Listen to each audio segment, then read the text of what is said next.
আপনি কি জানেন টিকটক করা যদি পড়ালেখার মতো হইতো তাহলে আম্মুর ডায়লগ থাকতো, কিরে কি টিকটক করস, তোর একটা ভিডিও তো ফরিতে দেখি না। তারপর আমার আব্বুর ডায়লগ থাকতো, কিরে এত টাকা দিয়ে মোবাইল কিনা দিছি, কি টিকটক করস, তোর তো ফরিতে দেই না। অমুকের পোলা কি সুন্দর সুন্দর টিকটক করে সেলিব্রিটি হয়ে গেছে গা, তুই কবে সেলিব্রিটি হবি, তোর মনে হয় সেলিব্রিটিটাও আমি দেখতে পারবো না।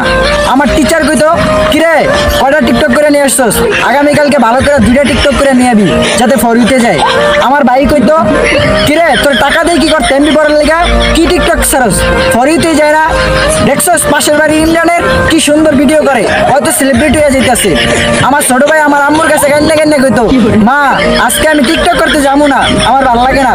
আমার আম্মু বলতো, কিরে হারামজাদা তুই টিকটক করবি না তা কি করে খাবি জীবনে, যা টিকটক করতে যা, বড় সেলিব্রিটি হওয়া লাগবো।